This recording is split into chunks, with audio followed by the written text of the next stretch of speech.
نحمدہ ونصلی علی رسولہ الکریم اما بعد۔ محترم صدر محترم حضرت مفتی الرحمن صاحب فتح پوری اور سامعین کرام، ہم اچھی طرح جانتے ہیں کہ اللہ رب العالمین جو ہمارا خالق اور مالک ہے، ہماری زندگی کے تمام ضروریات کو، معاملات کو اچھی طرح جانتا ہے کہ انسان کی اپنی پرسنل لائف سے لے کر سوشل لائف تک اور اس کی بزنس لائف ہو، ہر موقع پر اس کو انسان کے دوسرے انسانوں کے ساتھ رہنا ہے، کیسے معاملہ کیا جائے، کیسے اس کا ریلیشن ہو۔ چونکہ ہمارے اس کا موضوع ہے تعلق بین المذاہب۔ مولانا بات کی فرینڈشپ پر، تقریباً ملتا جلتا موضوع ہے، لیکن اس کے اندر خاص طور سے چونکہ آج ایک گلوبل ویلیج کی وجہ سے اور ایک دنیا ایک چھوٹا سا گاؤں ہو گیا ہے، اس کے اندر اس سائنس اور ٹیکنالوجی کی ترقی نے جو بہت سی چیزوں کی رواداری، اس کا خیال رکھنا چاہیے، اس کا پاس و لحاظ نہیں رکھا جاتا۔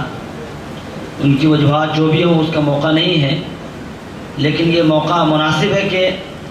ہم اپنے ایمان کو، اپنے اعمال کی حفاظت کے لیے خالق کائنات کے ان احکامات کو جانیں اور رسول کریم صلی اللہ علیہ وسلم کی ان سیرت مبارکہ کو جانیں جو آپ صلی اللہ علیہ وسلم نے خود غیر مسلم حضرات سے معاملہ فرمایا اور تعلقات رکھے۔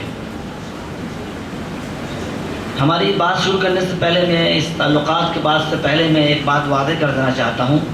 کہ قرآن کریم میں اللہ رب العالمین نے کہا ہے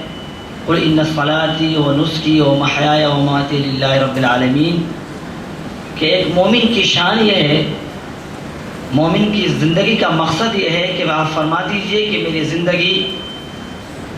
آپ فرما دیجئے کہ میری نماز، میری قربانی، میری جو بھی عبادات ہیں اور میری حیات و موت صرف رب العالمین کے لیے ہے، یعنی صرف رب العالمین کی اطاعت ہماری زندگی کا مقصد ہے۔ میں یہ بات اس لیے کہہ رہا ہوں کہ یہ ہماری جو بات آنے والی ہے اس میں سمجھنا آسان ہو جائے گا۔ یہ ہم اچھی طرح جانتے ہیں کہ جب ایک ایمان والے کی زندگی کا مقصد اطاعت خداوندی ہے، رب العالمین کی اطاعت ہے، اس کو ماننا ہے۔ اسلام کا مطلب یہ ہے سرنڈر کر جانا، اپنے آپ کو تسلیم کر لینا۔ اور قرآن کریم نے خود کہہ دیا کہ آپ فرمائیے کہ میری نماز، میرا روزہ، میری قربانی اور جو حیات موت ہے، جو بھی سیاست ہوگی، جو بھی ریاست ہوگی، جو بھی لین دین ہوں گے، جو بھی اعلی زندگی ہوگی، وہ رب العالمین کی خوشنودی کے لیے ہوگا۔ اب یہ سمجھیے کہ جب یہ بات سمجھ میں آتی ہے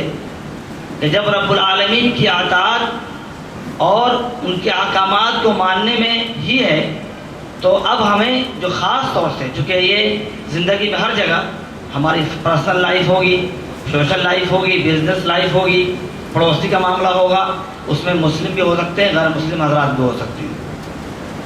اب اس سے الگ تو نہیں رہ سکتے، لیکن اپنی ایمان کی حفاظت کرتے ہوئے ان کے ساتھ اچھا معاملہ بھی کرنا ہے، کیونکہ انسان کے لیے جتنا اچھا میسج، جتنا اچھا جو دستور حیات اسلام نے دیا ہے، کسی مذہب میں نہیں ہے۔ تو سب سے پہلے میں بتاؤں کہ معاملات جو ہوتے ہیں، تعلقات کے مفسرین اور فقہاء نے مختلف قسمیں لکھی ہیں۔ پہلا تعلق ہے موالات کا، یعنی قلبی تعلق، دل سے لگاؤ۔ یہ دل سے لگاؤ، دل سے تعلق فقہاء نے لکھا ہے، علماء نے لکھا ہے کہ صرف مسلمان کا مسلمان سے جائز ہے۔ ایک ایمان والے کا ایمان کی حیثیت سے دوسرے ایمان والے سے قلبی تعلق رکھنا جائز ہے۔ یہ تعلق، موالات کا تعلق، دوسرے کسی بھی ماننے والے دین والے کے ساتھ جائز نہیں ہے۔ اب دوسرا تعلق ہے مواسات کا۔ اس تعلق میں کیا ہوتا ہے؟ خیر خواہی، نفع رسانی، دوسرے کو فائدہ پہنچانا، دوسرے کے لیے اچھائی کا کام کرنا، دوسرے کی خبر گیری کرنا۔ یہ تعلق صرف ایک طبقے کے علاوہ، مسلمانوں کے علاوہ تمام میں، مسلمان کے ساتھ ساتھ ایک طبقے میں جو اہل حرم ہے، جو مسلمانوں سے برسر پیکار جو قبیلہ ہوگا، اس کے علاوہ تمام غیر مسلم طبقے سے تعلقات رکھنا جائز ہے۔ ایک تعلقات ہے مدارات کے، خاطر تواضع کے، آپ کے پاس کوئی آ گیا مہمان بن کر کے، آپ کا کوئی پڑوسی ہے، آپ کا کوئی ضرورت مند آ گیا، یہ مدارات، خوش خلقی، خوش اخلاقی، نرم گفتاری، جو رسول کریم صلی اللہ علیہ وسلم نے اور صحابہ کرام اور خلفاء راشدین نے کیا ہے، اور اس کے بہت سی شواہد آپ کو تاریخی کتابوں میں ملے گی۔ اور ایک تعلق ہے معاملات کی، کہ کسی کے ساتھ لین دین کرنا، بزنس کرنا، ملازمت کرنا، نوکری کرنا، ہم ان کے یہاں نوکری کریں یا ان کی فیکٹریوں میں، ان کے کارخانوں میں، اس کے آفیسز میں ہم نوکری کریں، یہ بھی جائز ہے، صرف جہاں پہ مسلمانوں کا نقصان نہ ہو، یہ شرط ہے۔ اب آئیے میں بات کرتا ہوں سب سے پہلے قلبی تعلق کا، کہ مسلمانوں کے علاوہ کسی بھی دوسری دین مذہب کے ماننے والوں سے تعلق رکھنا قطعاً جائز نہیں ہے۔ قرآن کریم نے خود کہہ دیا ہے لا يتخذ المؤمنون الکافرین اولیاء من دون المؤمنین، کہ مسلمانوں کو، مومنوں کو یہ بات یاد اچھی طرح رکھنا چاہیے کہ مسلمانوں کے علاوہ دوسرے لوگوں سے تعلقات رکھنا جائز نہیں ہے، وہ ایک قلبی تعلق ہے۔ آپ کو میں اگر آگے یہ کنٹراڈکشن لگ رہا ہے، تضاد لگ رہا ہے، چونکہ دوسری آیت میں ہے کہ اگر آپ کے ساتھ کوئی ایسا معاملہ ہو تو آپ دوسرے، جیسے میں نے کہا مدارات ہے، مواسات کا معاملہ ہے۔ میں ایک واقعہ سناتا ہوں، صلح حدیبیہ کے بعد حضرت اسماء ابن ابی بکر رضی اللہ تعالیٰ عنہما کی والدہ تشریف لاتی ہیں مدینہ، ہدیہ بھی لے کے آئیں،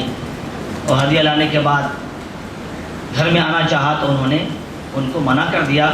اور رسول کریم صلی اللہ علیہ وسلم سے انہوں نے اجازت لی کہ میری والدہ تشریف لائی ہے، میں کیا کروں، یہ ہدیہ بھی دے رہی ہیں اور گھر میں آنا بھی چاہتی ہیں۔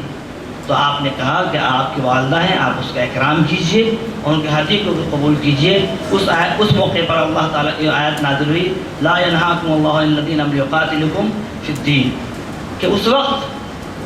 قرآن کریم کی آیت نازل ہوئی کہ دیکھیے جو شخص، جو قبیلہ اگر آپ کے دین میں حارج نہیں ہے، آپ سے مقاتلہ نہیں کر رہا ہے، آپ سے مجادلہ نہیں کرتا ہے، تو آپ اس کو ویلکم کیجئے، آپ اس کا ریسپیکٹ کیجئے، آپ ان کی عزت کیجئے۔ ایک تو یہ طبقہ ہے۔ دوسری جگہ فرمایا کہ یا الذین آمنوا لا تتخذوا عدوی وعدوکم اولیاء من دون المؤمنین۔ تو یہ تمام چیزیں وہ حالات کے اعتبار سے ہیں۔ ایک تو پہلی بات سمجھ میں آ گئی کہ تعلقات جو قلبی اعتبار سے جائز نہیں ہوگی، معاملات کے اعتبار سے آ جائیے، لین دین کے اعتبار سے آ جائیے۔ فقہا نے لکھا ہے کہ اگر لین دین، بزنس میں کوئی ایسی چیز، خاص طور سے اسلحہ ہے، ویپنس ہے، کوئی مسلمان کسی غیر مسلم کو نہ بیچے جس سے مسلمانوں کو نقصان پہنچتا ہو، یہ قطعاً جائز نہیں ہوگا۔ اور اسی طرح سے کوئی ایسا کام جس سے مسلمانوں کو جزوی اعتبار سے، انفرادی اعتبار سے یا اجتماعی اعتبار سے نقصان پہنچتا ہو، وہ معاملہ بھی آپ نہیں کر سکتے۔ اب رہی بات مدارات کی اور مواسات کی، تقریباً دونوں ایک ہی جیسی چیزیں لگتی ہیں کہ ایک خاطرداری کرنا۔ رسول کریم صلی اللہ علیہ وسلم، اس لیے طیبہ کو پڑھیے، قبیلہ بنو ثقیف اس وقت مسلمان نہیں ہوئے تھے، جب وہ مدینہ طیبہ تشریف لائے تو آپ نے اس پورے وفد کو مسجد نبوی میں ٹھہرایا، جو اس وقت مسجد نبوی میں ٹھہرایا جانا مسلمانوں کے لیے بڑی اعزاز کی بات ہوا کرتی تھی، بڑی عزت کی بات ہوا کرتی تھی۔ آپ ان کو وہاں ٹھہرایا، آپ ان کی خاطر مدارات کی۔ دوسرا واقعہ آپ اچھی طرح جانتے ہیں کہ ایک بدوی آتا ہے اور آ کر کے پیشاب کرنے لگتا ہے مسجد میں، آپ نے کتنا اچھا اس کے ساتھ معاملہ کیا، کتنا اچھا اس کے خوش اخلاقی کا معاملہ کیا، کیونکہ ہم اچھی طرح جانتے ہیں کہ اسلام اخلاقیات اور خوش اخلاقی سے ہی پھیلا ہے۔ آپ صلی اللہ علیہ وسلم کے اخلاقی کریمانہ، خلفاء راشدین کے اخلاقی کریمانہ، خاص کر آپ دیکھیے جب حضرت عمر فاروق رضی اللہ تعالیٰ عنہ کی خلافت کا جو دائرہ اتنا لمبا چوڑا ہو جاتا ہے، وسیع، تو اس وقت جو آپ نے جو نظام بنایا، خاص کر ذمیوں کے لیے جو غیر مسلم حضرات آپ کے حکومت میں رہا کرتے تھے، اس کے لیے جو آپ نے نظام بنایا، اس کے جو وظائف جاری کیے، اس کے جو سہولیات مہیا کیا، وہ پوری دنیا کے لیے مثال ہے۔ اور اسی موقع پر حضور اکرم صلی اللہ علیہ وسلم کی حدیث ہے کہ جس نے کسی ذمی کو تکلیف دیا تو میں اس کے لیے لڑائی کروں گا قیامت میں. اور آپ نے فرمایا، حضرت عبداللہ بن مسعود رضی اللہ عنہ کی روایت ہے، اور آپ نے فرمایا کہ جس کا میں ساتھ ہوں، جس کے لیے مخالفت میں کروں تو میں ہی غالب آؤں گا. یعنی آپ نے اتنی تاکید فرمائی کہ اگر کوئی ذمی، کوئی غیر مسلم آپ کی حکومت میں، آپ کی ریاست میں رہتا ہے تو آپ اس کے ساتھ زیادتی نہیں کر سکتے. مواسات کا و مدارات کا معاملہ کرنا پڑے گا، اس کے بعد معاملات اچھے کرنے پڑیں گے. اب ایک آیت اور ہے جس کے اندر یہاں بھی آتا ہے کہ مومنوں کو جو ہے کافروں سے معاملہ نہیں کرنا چاہیے. یا ایھا الذین آمنوا لا تتخذوا بطانۃ من دونکم ولا یعلونکم خبالا. اس کے اندر ہے کہ اے مومنوں، اے مسلمانوں، تم اپنا بھیدی، اپنا رازدار کسی غیر مسلم کو نہ بناؤ. اس کا بھی ایک پس منظر ہے کہ جب صحابہ کرام مکہ سے مدینہ ہجرت کر کے تشریف لائے، اس وقت اوس و خزرج نے جو قوم تھی مسلمان لائے، آپس میں صلح ہوئی، لیکن ان کے جو پڑوسی جو حضرات تھے، یہودی حضرات، ان سے تعلقات تھے، رہتے تھے، سالوں سے رہتے آ رہے تھے، تو انہوں نے اس تعلقات اسی طرح نبھانا شروع کیا اور نبھاتے رہے. اور اس کا نقصان یہ ہوا، وہ منافقین حضرات، خاص طور سے یہودی حضرات نے، جو معصوم، کم سمجھ، بالکل سادہ لو مسلمان جو تھے، ان سے مسلمانوں کی باتوں کو، مسلمانوں کی تمام سیکرٹس کو، ان کی راز کو لے کر کے مسلمانوں کو نقصان پہنچایا کرتے تھے. تو اس وقت یہ آیت نازل ہوئی کہ اے مسلمانوں کی جماعت، اے انصار کی جماعت خاص طور سے، کہ تمہارے لیے اس بات کو تمہارے لیے ضروری سمجھنا چاہیے کہ تم کو ان یہودیوں سے، جو تمہارے پڑوسی ہیں، جس سے تمہارے تعلقات رہے ہیں، اب یہ تعلقات تمہارے لیے رازدار بنا کے رکھنا یہ درست اور بہتر نہیں ہوگا، چونکہ اس سے اسلام کو اور مسلمانوں کو نقصان پہنچتا ہے اور پہنچے گا. تو ایک پس منظر میں یہ بتایا گیا. لیکن اس کے علاوہ جو مدارات کا معاملہ ہے، مواسات کا معاملہ ہے، آپ کے پاس آپ نے معاملات کیے، دیکھیے یہودیوں سے معاملات کیے، لین دین کیا ہے، تجارت بھی کیا ہے آپ نے، تو یہ تمام کنڈیشنز ہیں. لیکن ہوتا کیا ہے کہ آج کی اس دور میں جو ہماری تشخص، ہماری جو آئیڈینٹی ہے، ہماری جو پہچان ہے اسلام اور مسلمان ہونے کی، وہ ختم ہو جانے کی وجوہات میں سے وجہ یہ بھی ہے کہ ہم نے اپنے مقصد کو نہیں سمجھا ہے. کہ آپ صلی اللہ علیہ وسلم نے فرمایا من تشبہ بقوم فہو منہم، یعنی مقصد کیا تھا کہ جو قوم کی مشابہت کرتا ہے، مقصد کیا ہے کہ آپ ان کے جو خصوصی معاملات ہیں، جو ان کی آئیڈینٹی ہے، جو ان کے آئیڈیل مانا جاتا ہے، اس کو فالو نہ کیا جائے. آج کے ہم ماحول میں رہتے ہیں، ہمارا بزنس ٹرم ہوتا ہے، ہمارے آپسی تعلقات ہوتے ہیں، نجی معاملات ہوتے ہیں، ان کے تہوار، فیسٹیولز، دیوالی ہے، ہولی ہے، اس طرح کے بڑے بڑے فیسٹیولز ان کے منائے جاتے ہیں جس میں لین دین ہوتا ہے. اس موقع پر ہم اپنے تشخص کو باقی نہیں رکھ پاتے. میں نہیں کہتا سارے لوگ، کچھ لوگ اس میں بہت زیادہ سیکولر بننا چاہتے ہیں، بہت زیادہ اپنے آپ کو یہ مصالحت کرنے کی ایک پوزیشن میں رہتے ہیں کہ بزنس کا فائدہ ہوگا، شاید اس کا پولیٹیکل فائدہ ہو سکتا ہے، وقتی طور پر ہو جائے. لیکن یہ بات یاد رکھی جائے کہ جہاں پر ایمان اسلام کی بات آتی ہے وہاں پر نو کمپرمائز، کو مصالحت نہیں ہے اسلام کے اندر. اب اس کا دوسرا نقصان کیا ہوتا ہے کہ اب مسلمان، یہ چند حضرات جو ہمارے معاملات کرتے ہیں، ظاہر ہے کہ وہ اپنے ان کا ایک مقام، اس کا ایک گریڈ ہوتا ہے، وہ بزنس میں یا کسی معاملے میں ان کا ایک مقام ہے. اب اس کو لوگ مثال بنا لیتے ہیں کہ دیکھیے آپ کے فلاں ملک میں ایسا ہوا ہے، مسلم ملک کے فلاں ایسا ہوا، آپ کیوں نہیں ایسا کرتے؟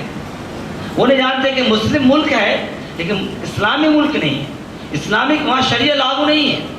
یا کوئی مسلمان اپنا انڈیویجول کوئی کرتا ہے کام انفرادی طور پر، تو اس کا اپنا ذاتی عمل اسلام اور قرآن کا عمل نہیں ہے. اس معاملات کرتے وقت ہمیں اس بات کا دھیان رکھنا چاہیے کہ اسلام اور قرآن اور شریعت کے بارے میں کسی غلط فہمی نہیں ہونی چاہیے. اب ایک اور وجہ، یہ معاملات کے تعلق سے میں اپنی بات ختم کر دوں گا، اس کے بعد چونکہ وقت کم ہے میں معاملات کی بات آتا ہوں اور مدارات کی بات پر آتے ہیں. تو مدارات میں ہم تو دوسروں کے ساتھ مل کر ان کی خوب خاطر داری کرتے ہیں ان کے حساب سے، لیکن جب ہمارا معاملہ آتا ہے، رمضان کے مہینے آتے ہیں اور اسی طرح افطار پارٹی کا معاملہ آ جاتا ہے رمضان میں، تو عموماً یہ افطار پارٹی ہوتی ہے، یہ پولیٹیکل ہوتی ہے، اس کے کچھ سیاسی یا تجارتی مفادات لوگوں کے ہوتے ہیں، لیکن یہ میسج نہیں جاتا ہماری طرف سے کہ روزہ کس لیے، یہ افطار کس لیے، یہ عیدین کیوں منائی جاتی ہے۔ عیدین کا جو یہ تہوار ہے کسی اور مذاہب کی طرح ایسے بھی یہ بھی عید ہے، ہم سے ان کو بغض رکھنے کی، یعنی غیر مسلم حضرات کا ہم سے بغض رکھنے کی ایک بہت بڑی وجہ ہم ہے کہ ہم نے ان کو یہ نہیں بتایا اپنے تعلقات، اپنے دوستی، اپنے مدارات کی بنیاد پر کہ دیکھو یہ گوشت جو کھاتے ہیں قربانی کا، یہ کسی جانور کو مارنا مقصد نہیں ہے، یہ عیدین ہے، عید الفطر ہے۔ یہ عید الفطر میں جو ہم اس آج عید منا رہے ہیں، 2 رکعت ہم نے نماز پڑھی ہے، روزہ 30 دن روزہ رکھے، اس کا کیا مقصد ہے؟ زکوٰۃ دیتے ہیں، اس کے کیا لاجک ہے؟ صدقہ فطر کا اس کا کیا فائدہ ہوگا سوسائٹی کو اور ملت کو؟ یہ ہم نہیں بتاتے۔ اس کی غلط فہمیاں جب ان کے اندر پیدا ہوتی ہے تو اس کی وجہ یہ ہوتی ہے کہ ہم اسلام کو، شریعت کو نہیں جانتے۔ رسول کریم صلی اللہ علیہ وسلم سے زیادہ کون جانتا ہوگا؟ آپ صاحب وحی ہیں، آپ نے معاملات کیے ہیں، آپ نے تعلقات رکھے ہیں، آپ نے لوگوں کی عادت کی ہے، مزاج پرسی کی ہے، لیکن ساتھ ساتھ آپ نے جہاں پر دعوت کا کام آیا، جہاں پر وحدانیت اور رسالت کی بات آئی، آپ نے اس کو وہاں تک پہنچایا۔ تو آپ نے اسی تعلقات، وہی تعلقات میں آپ نے مدارات کا معاملہ کیا، خاطرداری کا معاملہ کیا، ان کی نفع رسانی کو سامنے رکھا اور ان کو خوب سے خوب فائدہ پہنچایا۔ آپ کی اسی فائدے کی بات تو میں کر رہا ہوں، آپ یہ سنیے اور پڑھیں آپ، جو حضور صلی اللہ علیہ وسلم کو جب وحی آئی پہلی بار اور جب آپ تشریف گھر میں لائے اور تھوڑا سا آپ تھوڑا پریشان تھے، تو آپ کی زوجہ محترمہ حضرت کبریٰ رضی اللہ تعالیٰ عنہ نے کیا تسلی دی تھی کہ آپ لوگوں کی خبر گیری کرتے ہیں۔ یہ آپ کی ایک ایسی کوالٹی تھی، آپ کی ایک ایسی اخلاقی اعلیٰ شان تھی جس کی ساری دنیا لوہا مانتی۔ تو یہ تعلقات میں ہمیں اس بات کا یاد، اپنے بات میں ختم کر رہا ہوں، اس بات تعلقات کے اندر ہمیں 2 چیزوں کا لحاظ رکھنا ہے۔ اگر کسی سے قلبی تعلق ہے، کسی سے دوستی ہے، بہت ہی جو کہتے ہیں سچ پکا دوست، تو پکی دوستی صرف مسلمان کا مسلمان سے جائز ہے، اس کے علاوہ کسی سے جائز نہیں ہے۔ مدارات اور مواسات میں، لین دین میں، خاطر